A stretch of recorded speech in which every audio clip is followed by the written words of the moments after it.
Hola, soy Cecilia Gabriela, conectada con ustedes nuevamente gracias al programa Leo, Luego Existo, del Instituto Nacional de Bellas Artes. Y ahora, en este marco de la Feria Virtual del Libro y Cultura del Instituto Politécnico Nacional 2021. Y ahora voy a leer para ustedes fragmentos de este libro extraordinario y maravilloso de la gran escritora mexicana Laura Esquivel, que se llama A Lupita le gustaba planchar. Y yo quiero que ustedes se imaginen a Lupita planchando. ¿Se imaginan a qué tipo de mujer? No importa quién se imaginen, Lupita es una policía, poco agraciada como dice el libro. Y entre otras cosas dice una mujer excepcional, un personaje opuesto a la concepción arquetípica de heroína que se grabará a fuego en la memoria de todos los lectores. Yo estoy segura que les va a encantar, como a mí, si son amantes del sarcasmo, humor negro, ironía. Esto es una delicia, es una joya y espero que les guste. Vamos a leer el capítulo A Lupita le gustaba autocompadecerse, de Laura Esquivel. Claro que de ninguna manera Lupita estaba consciente de ello. Su manera de pensar y de sentir encajaba a la perfección dentro de la psicología de una víctima que sufría graves problemas de autoestima. Llevaba tantos años convencida de que no valía un comino que irremediablemente se colocaba por debajo de los demás, obedeciendo así a un deseo inconsciente de sentirse poca cosa. Así creció y así había vivido siempre. Hacía tiempo que esos pensamientos ocultos y desconocidos eran los que habían tomado el mando de su existencia y se hacían presentes en los momentos críticos con la intención de hacerla recrear hasta la náusea lo que significaba poseer una vida miserable. Es más, no tenía recuerdos de haber experimentado alguna vez en su vida el mínimo atisbo de bienestar real. ¡Pobre de mí! ¡Pobre de mí! Era la frase que venía a su mente de manera repetitiva y un coro de mariachis imaginarios le respondía: ¡ay, corazón! No sufras más. Y de nuevo: ¡pobre de mí! ¡Pobre de mí! Y el coro: ¡no sufras más! No sufras más.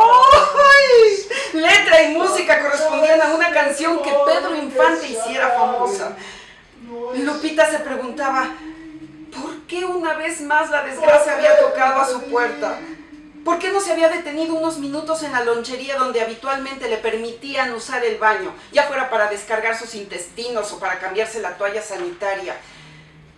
¿Qué habría pasado si en lugar de tomar un litro de agua que su médico le había recomendado para evitar los problemas urinarios que tanto le molestaban, se hubiera abstenido de ingerir tanto líquido? Rápidamente llegó a la conclusión de que aunque hubiera evitado mearse, alguna otra cosa espantosa le hubiera sucedido. No había forma de que triunfara en algo, todo parecía estar en su contra. A ver, ¿qué habría pasado en su vida si su estatura en lugar de ser de 1,50 fuera de 1,80? Tal vez sería policía de las que atienden a turistas en la zona rosa. ¿Y si en lugar de pesar 73 kilos pesara 55? Tal vez sería decana en el programa televisivo de Chabelo. ¿Y si hubiera pasado el examen para cursar la preparatoria dentro del departamento de policía? ¿Y si su padrastro no la hubiera violado? ¿Y si su marido no le hubiera propinado tantas golpizas? ¿Qué tipo de vida tendría ahora? Otra. Sí, definitivamente otra. Para empezar, no estaría lavando la ropa casi de madrugada con tal de no darle la cara a sus vecinas que de seguro querían saber todo respecto a la extraña muerte del jefe delegacional. Sin embargo, su inusitado horario de trabajo logró lo que tanto había querido evitar. Porque a esa hora de la mañana el chacoloteo que producía el agua mientras lavaba la ropa despertó a todo el vecindario. Escuchó a doña Chencha, que daba clases de vocalización a vendedores ambulantes, aclarar la voz por medio de unas gárgaras antes de lo acostumbrado. Escuchó a don Simón utilizar el retrete y escuchó que la puerta de Celia, su vecina, se abría. El rechinido de su puerta era inconfundible. Lupita apresuró el enjuagado de sus pantalones para evitar encontrarse con ella, y al hacerlo se le clavó una astilla en el dedo. El temor de enfrentarse con Celia pasó a segundo plano, pues la sangre le impedía descubrir el tipo de astilla que se le había clavado. Lupita estaba tan concentrada que ni cuenta se dio de la hora en que Celia abandonó la vecindad ni de lo rápido que regresó. Lupita estaba chupando el dedo lastimado, tratando de succionar de alguna manera la astilla que la atormentaba, cuando Celia apareció en el patio de la vecindad con un vaso de atole de guayaba y una torta de tamal. Amablemente se los ofreció. En ese momento, Lupita comenzó a llorar. Saber que lo que le había pasado el día anterior podía conmover a tal grado el corazón de Celia, la estremeció. Se abrazaron y Celia también soltó el llanto como otra muestra de solidaridad con su querida amiga. Ese sí era un acto de amor, pensó Lupita, y lo decía no tanto por el llanto de su vecina, sino porque Celia, por lo general, se levantaba muy tarde y ahora no solo se había despertado casi de madrugada, sino que a pesar de su vanidad, había sido capaz de salir a la calle sin bañarse ni peinarse adecuadamente solo para procurarle a Lupita su desayuno acostumbrado. Claro, que cuando Lupita observó que bajo el brazo Celia también traía el periódico de nota roja El Metro, comprendió que la chismosa de su amiga, aparte de querer apapacharla, tenía una enorme curiosidad por saber qué es lo que la nota roja decía referente a la muerte del delegado. Su curiosidad debía ser infinita, porque ni cuando se murió María Félix, la doña, había sido capaz de levantarse temprano para interrogar a Lupita, sabiendo que Lupita había sido parte del operativo de seguridad dentro del panteón y se había codeado con muchas personalidades del mundo del espectáculo. ¿Ya viste que saliste en la foto? Lupita no quería saber nada ni ver nada, pero Celia se encargó de mostrarle la primera página. Al hacerlo, Celia se percató de que Lupita estaba manchando el periódico de sangre y le preguntó qué le pasaba. Lupita le explicó que traía una astilla enterrada. Celia inmediatamente se ofreció a ayudarla. Tomó a su amiga de la mano y prácticamente la arrastró al interior de su departamento, que era en donde tenía todo tipo de instrumental: tijeras, pinzas, lupas, lima de uñas, todo lo necesario para hacer manicure, pedicure y depilación. ¡Ay, mana! Se te clavó una astilla de cristal y ¡uta! Esas son bien difíciles de sacar. ¿Una astilla de cristal? ¿Cómo? ¿No es una astilla de madera? Mira, se ve negrita. ¡Que no, mana! Mira, aquí está un pedacito, velo con la lupa. Efectivamente, se trataba de una astilla de cristal y de seguro provenía de la escena del crimen. La mente de Lupita de inmediato se trasladó al lugar de los hechos y recordó que cuando se acercó al auxiliar, el licenciado Larreaga, quien estaba tirado en el piso, recogió el celular que él había dejado caer de sus manos. Lupita lo guardó en la bolsa de su pantalón para que nadie se lo fuera a robar, porque nunca faltaba algún cabrón que se aprovechaba de ese tipo de situaciones. El celular quedó completamente estrellado y de seguro la astilla que traía clavada pertenecía a la pantalla del celular. El dolor la hizo volver al presente.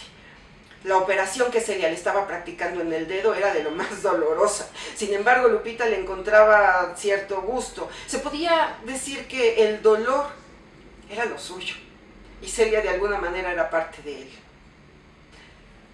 Habían crecido juntas y por lo mismo su amiga había sido testigo de los momentos más devastadores que Lupita había sufrido en su vida. Así que la combinación entre Celia, dolor, sangre, era lo más habitual en su azarosa existencia. Todo iba junto con pegado. Bueno, habría que añadir un elemento extra que Celia traía consigo: el chisme, el rumor, la voz de la colonia. A estas alturas de la vida, Lupita sabía por experiencia propia que tenía que satisfacer la sed informativa de Celia o se exponía a que le cortara el dedo en su distracción por obtener información. Así que procedió a darle su versión de los hechos, pero su narración fue interrumpida constantemente por las impertinentes preguntas de su amiga. Ya, cuéntamelo todo. Estuvo muy feo, mana. Sí. No sabes la cara que puso cuando lo hirieron. Volteó a verme como pidiendo ayuda y... ¿Fue ahí cuando te orinaste? Creo que sí, no me acuerdo, Pero dime, ¿cómo lo mataron? ¿Quién le cortó el cuello? Ay, bueno, no sé. Ay, mana, no me salgas con eso. Pues no que estabas a unos cuantos metros. Pues sí, pero te juro que todo era muy raro. Nadie le disparó, ni se le acercó siquiera. El único que estaba cerca era su chofer. ¿Cuál? ¿El nuevo? ¿El que me dijiste es que te encantaba? Pues sí. ¿Y no sería él el asesino? Ay, ¿cómo crees? A Lupita le hubiera encantado no haber estado presente en el lugar de los hechos. Ojalá que no hubiera sido su día de servicio. No, más bien, ojalá que nunca hubiera nacido. O al menos que se hubiera muerto muchos años antes. Antes de ser madre. Antes de ser alcohólica. Antes de haber matado a su hijo. Antes de haber estado en la cárcel, antes de ser testigo del fraude electoral, antes de ver tanto pinche asesinato, antes de ver cómo los narcotraficantes gobernaban México, antes de que Celia le estuviera masacrando la mano con tal de sacarle la mentada astilla de cristal. Ay, discúlpame, mana, ¿te lastimé? Pues sí, ¿no puedes sacar la astilla sin cortarme tanto? Pues no, mira. Ay, man, es que está re profunda y no sale. Mira, se corta cuando trato de sacarla. Sí, efectivamente. Cada vez que Celia lograba jalar la punta de la astilla, el cristal se quebraba y en vez de salir se enterraba más y más. Oye, mana, pero dime, ¿es cierto que la herida del cuello pudo ser del chupacabras? ¡Ay! ¡Celia, por Dios! Lupita rápidamente se agotó de hablar. Bueno, de medio hablar, porque Celia no le daba oportunidad de terminar ni una sola idea. Además, sentía que no sabía nada ni entendía nada, aparte de que su vida había cambiado. La sensación de no tener el menor control sobre el mundo y las situaciones que la rodeaban le atolondraba el entendimiento. Lo único que alcanzaba a percibir es que todo lo que ella planeaba, todo aquello en lo que ponía su mejor esfuerzo, todo estaba condenado al fracaso.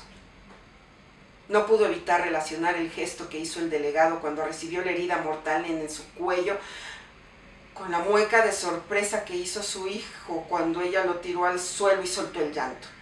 No solo lloró por su hijo muerto, por ella, por el delegado, sino por todo lo que no pudo ser, lo que no pudo crecer, lo que nunca fue. Lloró incluso por todas las plantas de maíz que no nacen, porque los campesinos obtienen mejores ingresos sembrando plantas de amapola. Lloró con rabia por la aprobación de una reforma energética que abría las puertas a los inversionistas extranjeros para que se apoderaran del petróleo mexicano. Lupita tomó esa aprobación como una ofensa personal. Ella había nacido un 12 de diciembre, día en que se celebra a la Virgen de Guadalupe, y por eso llevaba su nombre.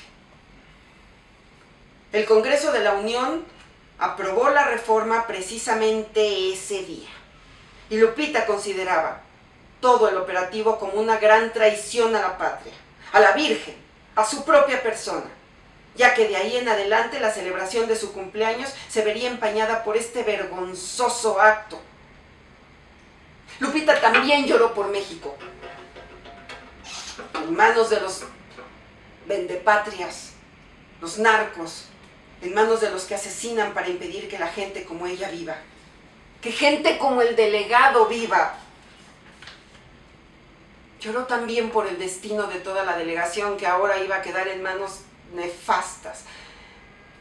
De seguro tomaría el control de la misma uno de los grupos que representaba los intereses más corruptos y mezquinos del partido político que se decía de izquierda, pero que hacía tratos con las fuerzas más reaccionarias de la derecha. La muerte del delegado significaba la muerte de una nueva posibilidad. Lupita lloró, y lloró por él, por sus grandes ojos de mirada limpia. Lupita había seguido al delegado desde que estaba en campaña. Era un hombre decente, un hombre que en verdad quería cambiar las cosas, y no lo habían dejado. No era un corrupto. Se enfrentó desde el inicio de su administración con las mafias que manejaban la delegación, los líderes de las colonias, los diputados, los mayordomos, con todos aquellos que solo buscan beneficio personal, a los que les importa un comino México. Entre todos ellos, los peores son los que traicionan a su propia gente, los que venden los anteojos que el gobierno les manda a repartir gratuitamente entre la gente necesitada, los que compran votos para que gane el candidato que les asegura un buen negocio particular sin importar lo que va a pasar en su colonia, los que impiden que la gente, su gente, viva decentemente, esos que toman el control con base en la fuerza, los que amenazan, los que matan cualquier posibilidad de un cambio. Lupita los conocía, los había visto actuar, los había escuchado en sus mítines, los había visto traicionar hasta a su madre con tal de salirse con la suya. Ella, que creía que ya nada podía sorprenderla, estaba sorprendida. Ella, que creía que ya nada podía atemorizarla, tenía miedo. Ella, que creyó que ya no se le podía humillar más, se sentía humillada. Ella, que creía que ya nada podía lastimarla, estaba dolida en lo más profundo. Ella, que creía que marzo iba a terminar sin cobrar una sola víctima, estaba recibiendo un coletazo mortal de ese desalmado mes. En el mes de marzo, siempre, habían sucedido grandes desgracias de su vida. En marzo, Lupita había perdido su virginidad brutalmente. En marzo había muerto su madre, su hijo, su inocencia. Y Selena, su cantante favorita. Grandes pérdidas. La voz de Celia la volvió al presente intempestivamente. Ay, mana, pues todos sospechamos del ostión. Ya ves que un día antes se peleó con el delegado. ¿Qué? ¿Quién te dijo eso? Pues me enteré por la esposa del delegado. Es que ni te he platicado, pero la señora Selene me habló lueguito que supo del asesinato de su marido para que le hiciera el manicure. Te llamó para pedirte que fueras a hacerle el manicure después de que se enteró de la muerte de su esposo. Sí, mana. La verdad yo la entiendo. Tenía una uña rota. Pues, ¿cómo crees que iba así a salir a aparecer en las noticias? Por otro lado, sí estaba nerviosa y sacada de onda, créemelo. Y pues me dijo que nos daba tiempo, porque en lo que los peritos recogían las evidencias y luego lo trasladaban y luego le hacían la autopsia, pues iba a pasar mucho rato.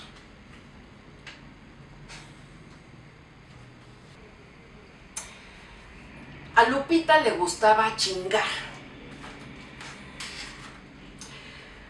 A Lupita le gustaba chingar. No siempre. Solo cuando estaba pena. Tampoco a todo el mundo, solo a los que la menospreciaban. Le dolía tanto que la hicieran a un lado, que la ignoraran, que ante la menor ofensa ella agredía automáticamente. A una velocidad inusitada, profería cuanto insulto le viniera a su mente con tal de colocarse en una situación de superioridad frente a sus atacantes. Finalmente, lo que buscaba obtener de ellos era una mirada de respeto, en vez de una de desprecio. Cosa que hasta ahora la verdad nunca había ocurrido. Todo lo contrario. Cada vez perdía más estilo durante sus arranques de cólera. Y ante el temor de enfrentarse con su lengua viperina, la gente le sacaba la vuelta cuando la veía con copas. En ese momento, estaba haciendo un esfuerzo supremo por controlar su enojo. Constantemente se mordía los labios para mantenerlos cerrados. Se encontraba en un pasillo de la delegación. Estaba esperando ampliar su declaración. El comandante Martínez, quien tenía a cargo la investigación, la había mandado llamar, pues quería corroborar unos datos con ella. Mientras esperaba ser recibida, no podía dejar de criticar e insultar mentalmente a todos aquellos que la rehuían la mirada o la saludaban con una sonrisita burlona en los labios. Lupita se encontraba muy molesta, muy enojada, muy encabronada, pues. Y es que, independientemente de la animadversión que sentía en su contra, pues se le había subido la mala copa a la cabeza, ya que antes de presentarse ante sus superiores, se había empinado una botella de medio litro de tequila. Consideró que solo de esa manera podía dar la cara después de lo sucedido el día anterior. No podía soportar la presión en sobriedad. Lupita no era la única que tenía la rabia a flor de piel. El ambiente estaba enrarecido. Nadie tenía la menor idea de cómo habían matado al delegado. Todos daban muestras de cansancio. Nadie había dormido la noche anterior. Lupita al menos había tenido tiempo de ir a su casa a darse un baño, pero los demás no. Se entendía que estuvieran molestos, pero nada justificaba que la miraran con tal repulsión. Sobre todo, el jefe de seguridad pública, el capitán Arévalo, quien pasó a su lado como si ella no existiera cuando 2 días antes se la había fajado en el interior de la oficina. Lupita se lo había permitido como forma de pago a un favor que le había hecho. Lupita trabajaba en turnos de 24 por 24 horas, pero como quería estar presente en la operación de vialidad durante la inauguración de una escuela para adultos mayores, en la que el delegado iba a estar presente, pues permitió el abuso. ¿La razón por la que se lo permitió? Pues simplemente porque quería estar cerca de Inocencio Corona, el nuevo chofer del delegado, quien la había flechado desde el primer instante en que lo vio. A ella le urgía iniciar una relación de amistad con él, y qué mejor oportunidad que estar a solas con él mientras el delegado inauguraba la escuela. Pero el viejo puerco del Arévalo había accedido al cambio de turno con tal de meterle mano por todos lados. Pero ahora estaba ahí, ignorándola soberanamente, mirándola con desprecio. Pues ¿quién se creía muy pendejo? Iba de un lado a otro dándose aires de importancia y tratando de aparentar que tenía las cosas bajo control, cuando en realidad todo era un desmadre. Las oficinas de la delegación Iztapalapa eran un hervidero de gente. Todos entraban, salían, subían, bajaban, discutían, exigían atención. La muerte del delegado no pudo haber sucedido en una fecha menos apropiada. Estaban a unos días de la celebración de Semana Santa, y dentro de esa demarcación, la representación de la Pasión de Cristo era todo un acontecimiento. Esa festividad dio inicio en el año de 1843, pero con el correr de los años se convirtió en el teatro de masas más grande del mundo, en el cual participaban alrededor de 500 actores nativos del lugar. Durante todo el año, hombres, mujeres, niños trabajaban intensamente en la planeación de la festividad, y el Viernes Santo todos salían a la calle, vestidos de nazarenos. Así acompañaban al actor que encarnaba a Cristo en un largo recorrido que finalizaba en el Cerro de la Estrella, el lugar en donde se le crucificaba. Y en ese mismo sitio se encuentran vestigios prehispánicos que forman parte de un complejo arquitectónico dentro del cual sobresale la pirámide, en donde se encendía el fuego nuevo cada 52 años.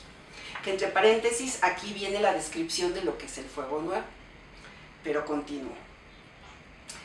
En los pasillos de las oficinas delegacionales se encontraban desde productores de los canales de televisión hasta vendedores ambulantes.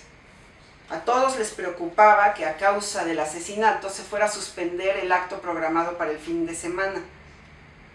Pues sí, había muchos intereses en juego. las televisoras se quejaban de que la policía no los dejaba instalar sus cámaras de televisión, pues aún tenían peritos trabajando en una de las calles principales. Los vendedores ambulantes se negaban a desalojar los puestos que tenían instalados en el jardín Cuitláhuac y las autoridades los estaban tratando de convencer de que tenían que despejar la ruta de la Pasión. Pues, según los comerciantes, el delegado antes de morir les había dado su autorización para que se quedaran ahí. En el mismo caso que los vendedores ambulantes, muchos otros sostenían que habían llegado a supuestos acuerdos verbales con el delegado y les preocupaba mucho que no se los cumplieran. Quien estaba recibiendo en su oficina a todos estos personajes inconformes y tratando de calmarlos era el licenciado Manolo Buenrostro, director de la Oficina de Jurídico y de Gobierno de la delegación. El licenciado Buenrostro, paradójicamente, se caracterizaba por tener todo el tiempo una jeta de la chingada. Y era otra fichita que clausuraba obras a diestra y siniestra para luego pedir millonadas por levantar los sellos.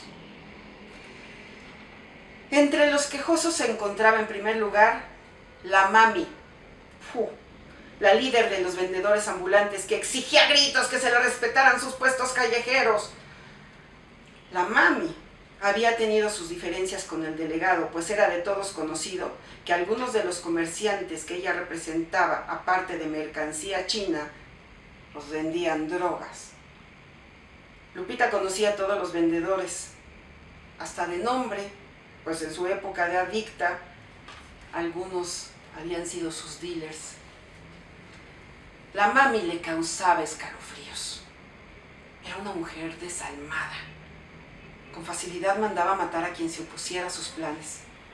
Extorsionaba a diestra y siniestra. Bueno, era tal su poder que antes de que se tomara cualquier acuerdo en el manejo de los programas sociales de la delegación, se le pedía su opinión. Incluso estaba acostumbrada a dar órdenes a los policías de la delegación. Los trataba como sus gatos. A Lupita, una vez, la había tratado de mandar al mercado, pero ella se había rehusado, cosa que la Mami no le perdonaba. Lupita no se explicaba cómo es que la Mami no la había mandado matar o al menos madrear, y llegó a la conclusión de que tal vez era porque ella le resultaba muy insignificante o muy menor. Los susurros y los rumores corrían por doquier.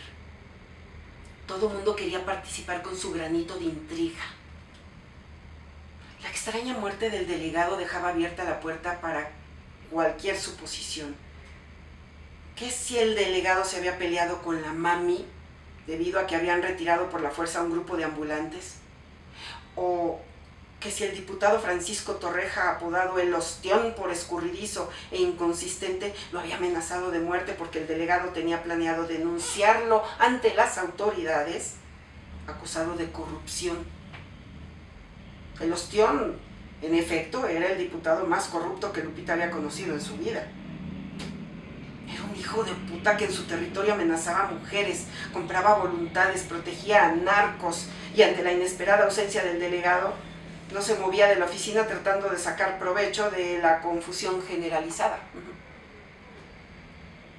Otro de los personajes oscuros sobre el que caían infinidad de sospechas era el jefe de asesores, el licenciado Hilario Gómez. Todos comentaban que un día antes de la extraña muerte del delegado, se había gritoneado públicamente porque el delegado lo cuestionó por haber llegado tarde al evento donde el delegado había rendido su informe anual de labores.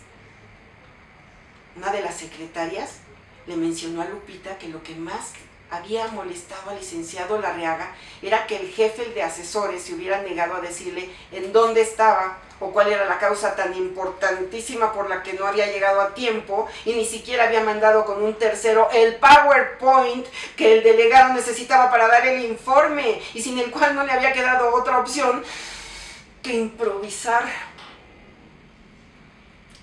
El licenciado Hilario Gómez era un hombre que Lupita consideraba un ladino, mustio, mentiroso y corrupto. Nunca le había tenido la menor simpatía. Era un hombre que nunca miraba de frente. Nunca lo había visto reír.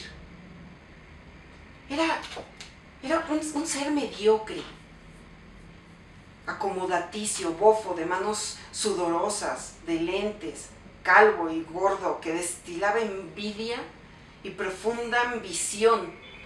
Se decía de izquierda, pero esa era una gran falsedad. Se movía por el dinero, y solo por dinero. No le importaba a nadie más que él mismo. Era un hombre solitario, no se le conocía novia, ni perro, ni quimera alguna. Se la pasaba urdiendo estrategias y planes para el delegado que la mayor parte de las veces eran contraproducentes. Lupita nunca entendió por qué el delegado lo tenía en su equipo de trabajo. Tal vez para cumplir con un acuerdo político. En fin, el caso es que no soportaba a ese cabrón. En el preciso instante en que alguien mencionaba que el jefe de asesores tenía motivos suficientes para haber asesinado al delegado, el licenciado Gómez ingresó por el pasillo de las oficinas de la delegación.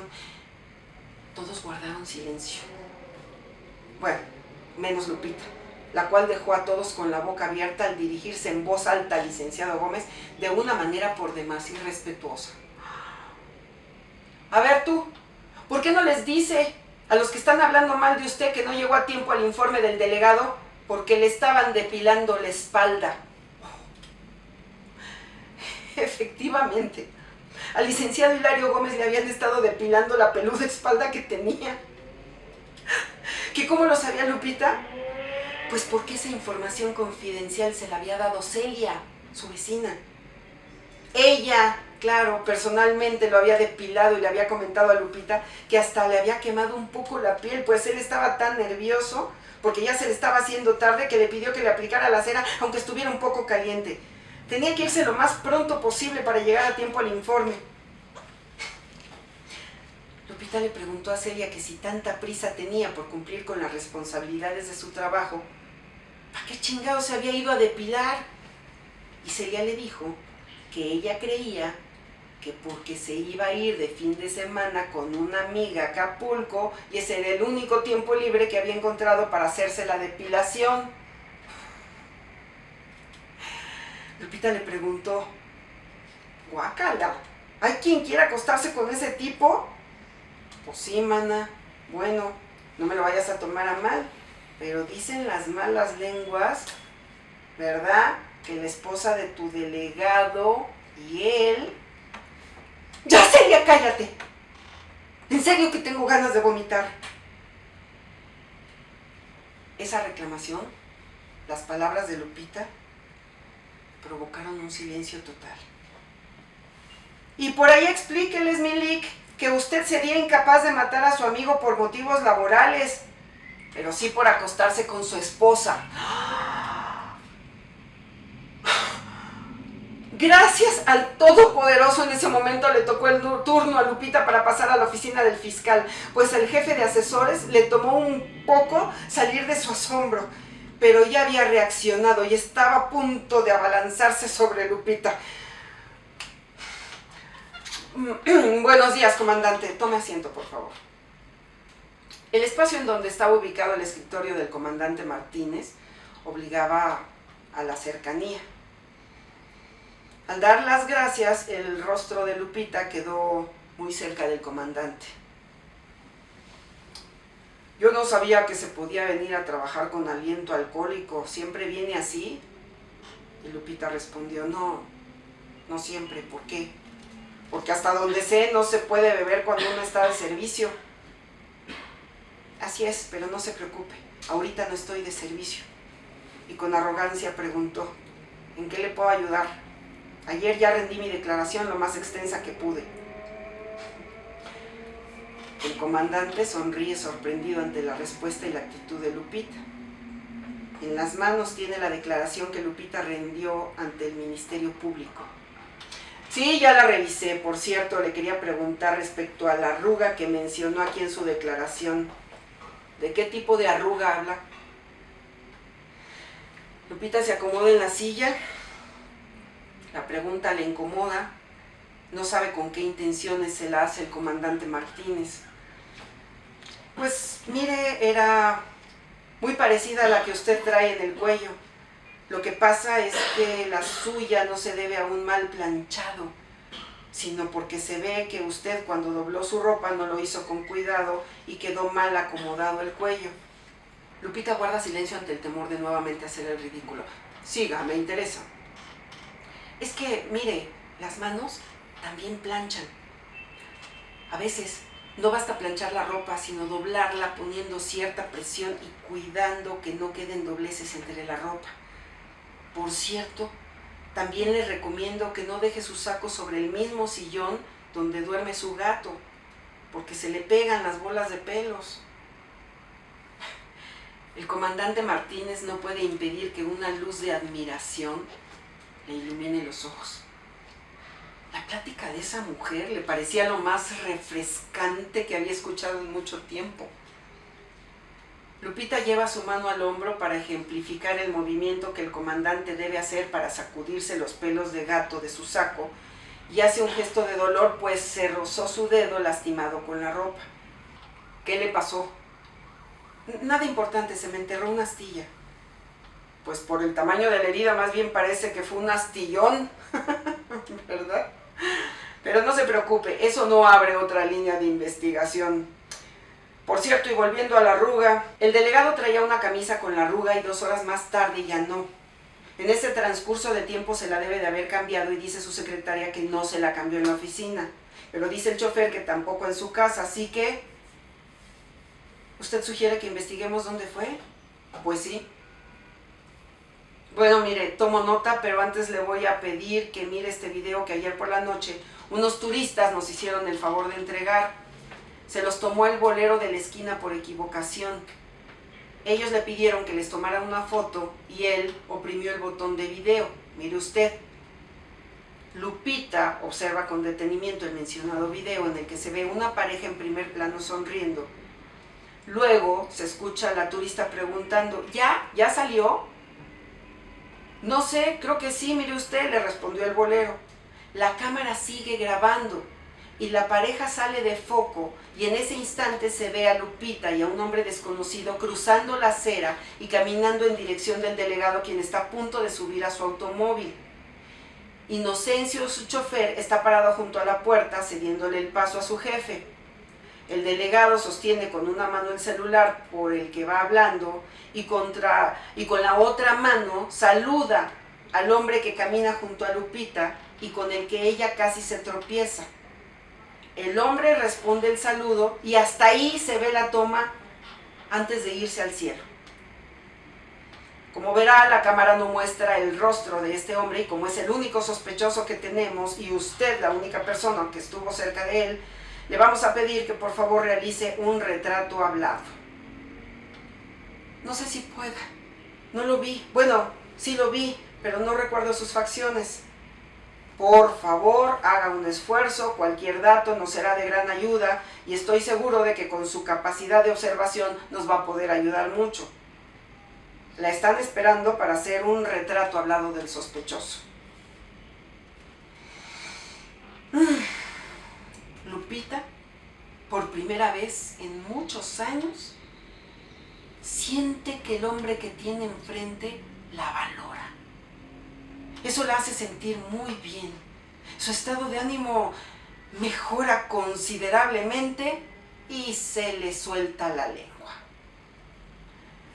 Bueno, lo único que le puedo decir así de entrada es que si ese hombre es el asesino, que sinceramente no entiendo cómo usted imagina que pudo matar al delegado a distancia, pero en fin, pues estamos en problemas porque camina sin el mejor temor.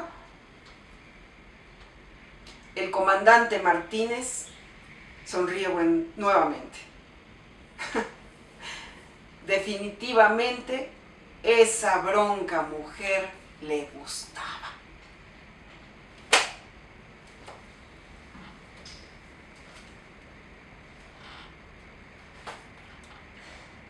Bueno, ¿les gustó? A Lupita le gustaba planchar, de Laura Esquivel.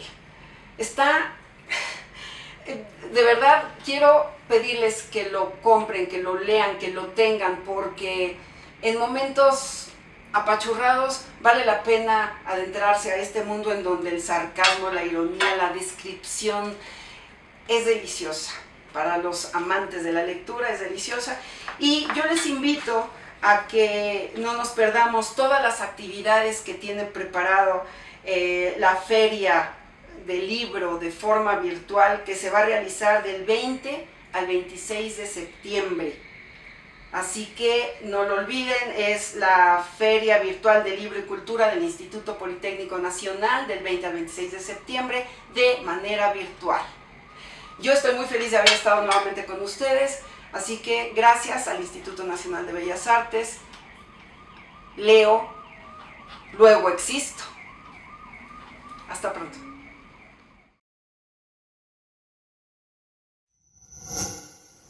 Gobierno de México. Hola, soy Everardo Arzate. Leo, luego existo. ¿Qué tal? Es un placer estar nuevamente con ustedes en este ciclo del Instituto Nacional de Bellas Artes y Literatura en el marco de la Feria del Libro Virtual y Cultura Virtual del Instituto Politécnico Nacional 2021. En esta ocasión hablaremos en torno al personaje de Luciano, que es el personaje central de esta obra. Luciano, quien alguna vez llegó a pensar que el suicidio era la única y más aceptable salida.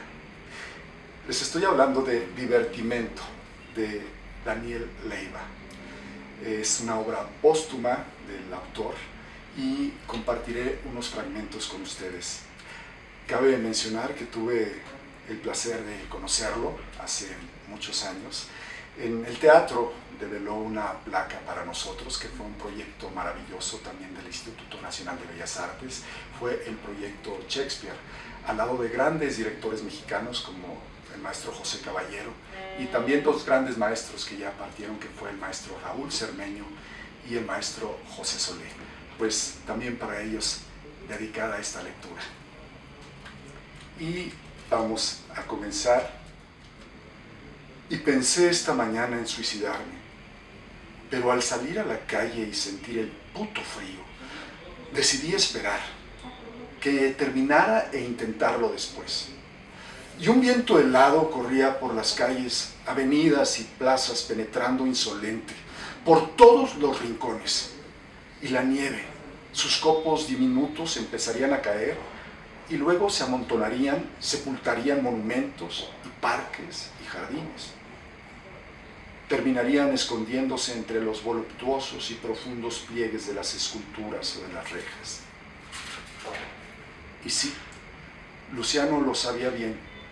Gracias a una experiencia propia y antigua, debería dejar pasar el tiempo, unos 2 meses, tal vez 3 o más. Pero tiempo ya no tenía mucho. Se le estaba acabando lentamente.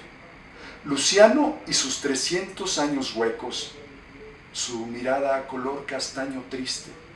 Luciano y sus marchitas manos cierran la puerta con puntual delicadeza. Luciano, con zapatos de payaso, sale a la calle a vagabundear. Luciano y sus apenas dibujados labios sin risa ni sonrisa para la mujer inventada de ojos verdes, inventada, ficticia e inexistente. Luciano, que en la silla se sentó del otro lado de la mesa, absorto frente al vacío, sin mujer alguna, fuera el que fuese el color de sus ojos. Y sí, Luciano y su voz que madura, buscando a quien decirle: y pensé esta mañana en suicidarme, pero al salir a las calles, etcétera, etcétera. Cuando Luciano pensó en esa mañana en suicidarse, no era la primera vez. Lo había pensado hacía muchos años, pero ya lo había olvidado. Y de los motivos que le llevaron a tomar en aquel entonces esa, por fortuna, fallida decisión, no le quedaba ningún recuerdo. Nada más perseveraba su memoria la imagen de los bellos ojos negros de Rosa, siempre abiertos y leyendo, de aquellos fríos días del invierno, del remotísimo 1970. Solo le había quedado un sobre en donde capturó el primer copo de nieve caído en París y que guardó en el bolsillo interior de su chaqueta, al lado de la pluma fuente que sus abuelos le obsequiaron para que registrara sus recuerdos. Una tarde cualquiera, caminando por un parque o cruzando por un puente o visitando a Nuestra Dama, tarde como los años antes de Cornelius, ya olvidada, el bolígrafo estalló. Y dentro de su pecho se rompió, saltó en pedazos ese atardecer, una piñata llena de memoria que allí llevaba y en donde los ayeres, día tras día, se depositaban. Y el calor liberado derritió aquel primer pequeñísimo copo de nieve que Luciano conservaba en un apenas translúcido sobre correo aéreo, papel cebolla. Esa mañana, al cabo de 40 y tantos años, en el mismo mes, el mismo día y la misma ciudad, pero en la orilla contraria del río, Luciano se abrigó y salió a la calle. Su apartamento estaba en el tercer piso, elegante y burgués edificio del barrio 15, alejado de aquel en donde hacía muchos años llegó a pensar que el suicidio sería la única digna y aceptable salida. Por unos 4 kilómetros, yarda menos o metro más, tampoco lejos, tampoco cerca, ni a ninguna clase de tiro, piedra o flecha, o a una pequeña hora andando, vagando con cadencia. Esa mañana, al salir a la calle, rememoró la madrugada cuando pensó en quitarse la vida. Y al sentir sobre su entumecido y anciano rostro la helada remembranza del ayer, el aire frío espinando aguijones en su memoria, pero no en su cara, tomó la decisión de suicidarse. Aunque un helado viento recorriese las avenidas, calles, bulevares, se infiltrara sin ningún respeto por secretos anónimos, recónditos rincones, los minúsculos cristales de hielo, dóciles copos de nieve, no descendían. ¿Acaso los cambios climáticos, quizá el ozono? Pero la blanca y fría espuma del invierno no se extendía aún por los jardines, ni por los parques, ni por los vacíos. Ni por los vacíos balcones floreados de amarillo o de rojo o de lila en el verano. Ni se convertiría en agua helada por el arroyo huyendo y tendría Luciano que esperar un poco más. Luciano y su tediosa vida a cuestas cierra con llave la puerta con manos trémulas, como dos pequeños lunas que orbitan frente a sus ojos, chocando, colisionando frente a su mirada melancólica y triste, resultando de una casi incipiente catarata. Luciano, con su escuálido bigote sobre la boca, de delgados labios, su dentadura postiza, barata, con su cojera, su dolor, su gota con sus cristales, filosas navajas, solo en 10 de los dedos de los pies. Luciano caminó, sin pasos lentos, torpes, lánguidos, con un caminar, se sentó en ese café, solicitó una cerveza como si estuviese rogándole, implorándole al mesero su permiso y ya, solo murmuró: te lo confieso, mi querido cuerpo, te lo tengo que decir. Esta mañana pensé en suicidarte. Vamos, ayúdame un poco. Imagina cómo podríamos llevar a cabo nuestro suicidio sin ningún dolor, sin sufrir, retirarse, simplemente irse yendo. Debemos aceptarlo, reconocerlo.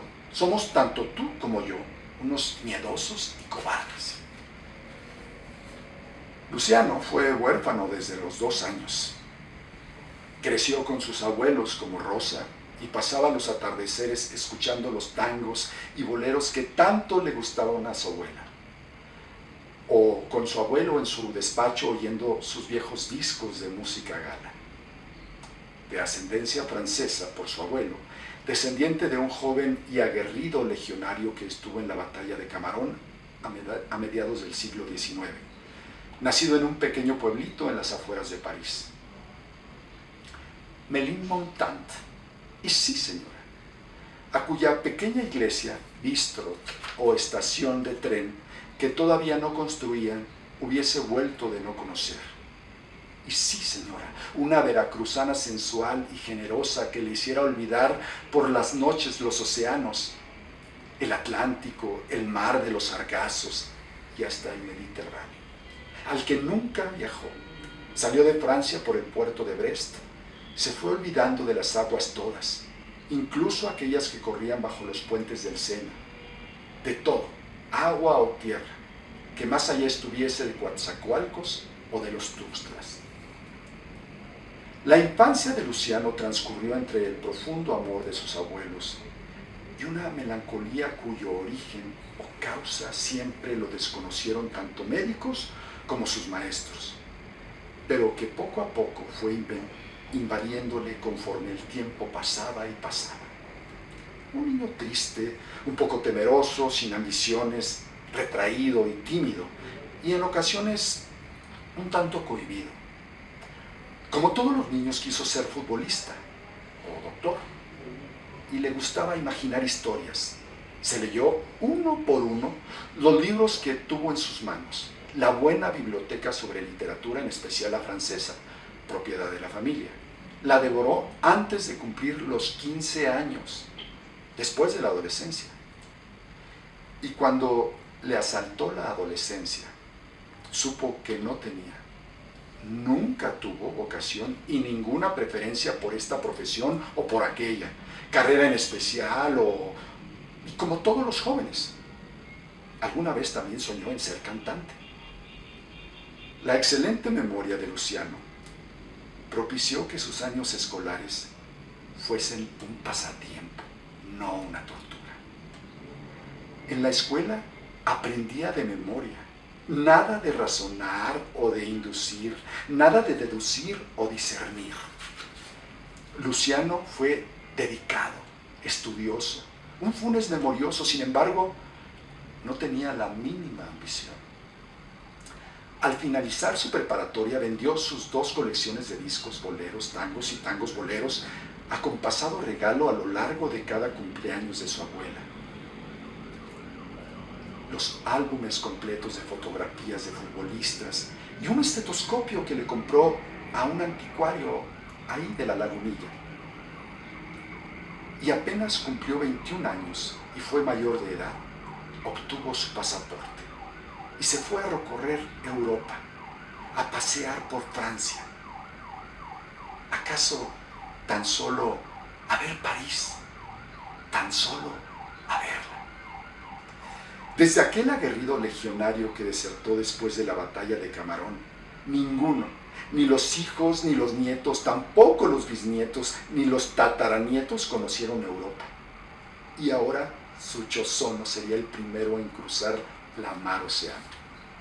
A sus abuelos escuchó Luciano y a las amistades de sus abuelos decir lo que decían de París. Sin embargo, Luciano ya lo intuía, lo presentía desde aquellos años. Nunca es verdad lo que se dice, cuando todos afirman que todos lo dicen. Y simplemente por eso Luciano no volvería nunca más a México. Nunca más saldría de París. Llegar a ser un jugador de fútbol, eso soñaba Luciano de niño. Eran los días del balón de cuero, varios gajos cosidos entre sí, y en esa aproximada de redondez anómala, imperfecta curvatura de la pelota, apenas una válvula brotaba para poder inyectar el aire, inflarlas como las antiguas cámaras de las llantas de los autos. Incluso las pelotas y las ruedas, si se ponchaban, podían parcharse en la vulcanizadora Vulcano, que otro nombre podría recibir, ¿verdad? Y a recorrer camino o a recibir. En aquellos lejanos polvorientos llanos, en donde jugaban los sábados por las tardes, patada tras patada, Fueron los días en que el fútbol solo se podía leer en los periódicos o escucharlo en la radio. Para verlo, había que ir los jueves y los domingos a los estadios porque los partidos no los pasaban por televisión.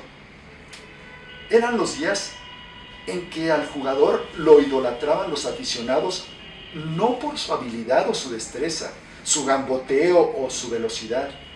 Ídolos eran por jugar 90 minutos en estado de ebriedad. Y había quienes no jugaban fuera de México si no les permitían su chile verde en el pantaloncillo. Fueron los días en que los ancianos con humor y nostalgia recordaban a Manuel, el Chaquetas Rosas Sánchez. La nostalgia enriquece los recuerdos y es un antídoto contra el olvido. Fue el primer mexicano que logró en una Copa del Mundo anotar en el mismo partido, no uno, 2 golazos.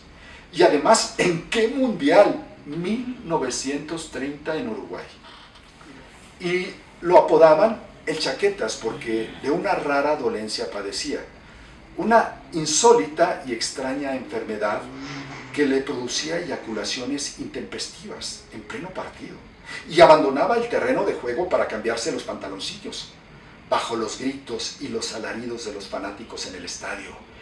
¡El Chaquetas ya se hizo su chaqueta!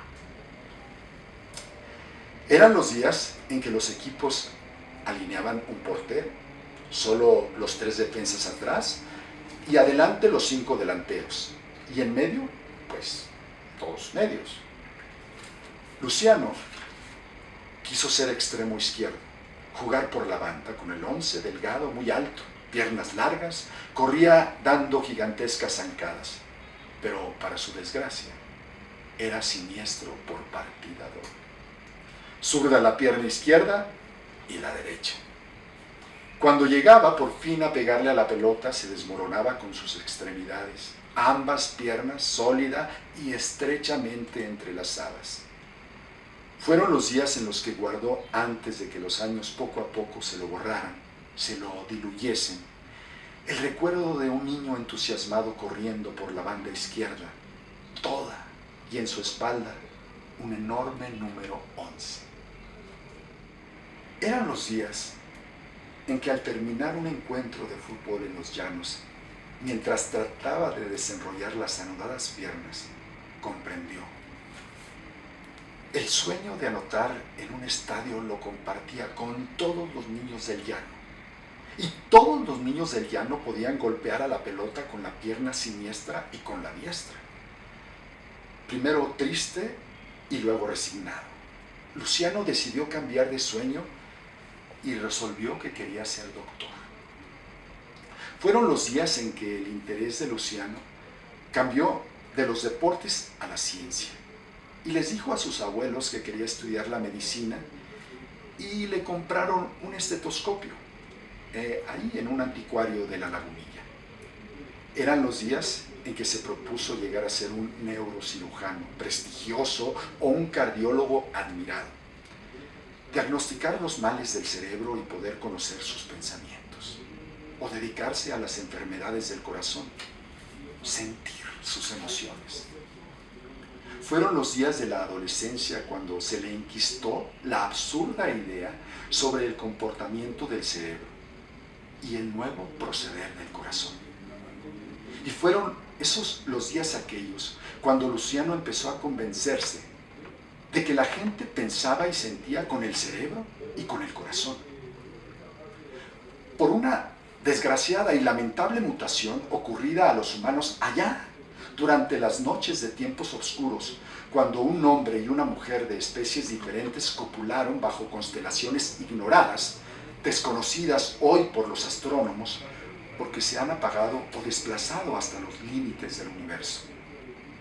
Y solo un improvisado azar biológico, esporádico pero recurrente, produciría en ciertos individuos apenas unos cuantos cada siglo, más que monumental falacia, un tonto sofisma, que esa mutación extraña, surrealista, enroque, se inhibiese. Y fueron Los días aquellos cuando Luciano afirmaba que solo ha habido corazones y cerebros sanos en gente como Leonardo, Quevedo, Borges, Picasso, Pessoa, Goya o Velázquez, y en todos los músicos, Monteverdi, o Vivaldi, o Bach, o Mozart, hasta Wagner, o Beethoven, todos los compositores, y Tchaikovsky era el que más le gustaba en aquellos días que fueron los de su adolescencia. Eran los días en que deseó Luciano que ese misterioso azar le sucediese, y hasta llegó a creer de que él pensaba con el corazón y de que sentía con el cerebro, y cuando le dolía la cabeza era de amor, y cuando le oprimía el pecho, y bien, se llamaba jaqueca. Luciano no sabía que ese azar biológico, en remoto y lejanísimo caso de que existiera, pues sería más que improbable que le sucediese. Tan improbable como si un planeta que va formándose en el universo tenga el tamaño justo y se sitúe a la exacta distancia de su estrella. Y gracias a las leyes de la física y de la química, a la relación entre la gravedad, distancia y peso, la atmósfera ligera, tenue y fina, no se disipe en el espacio, quede y permanezca y origine la vida. Luciano ni siquiera sospechaba en esos días de su adolescencia, ni con su corazón y mucho menos con su cerebro, que en algunos años en su propio planeta viviría y se enamoraría respirando su propia atmósfera, y como en la tierra el aire, nunca de ahí escaparía. Bueno, pues hasta aquí la lectura de Divertimento de Daniel Leiva. Ha sido un verdadero placer compartir esta lectura con ustedes. Por favor, si les gustó, consigan el libro, compártanlo con su familia. Y recuerden, no se pierdan esta feria del libro virtual y cultural del Instituto Politécnico Nacional del 20 al 26 de septiembre. Por favor, síganos, y soy Everardo Arzate. Ha sido un placer compartir este momento con ustedes, porque leo, luego existo. Hasta la próxima.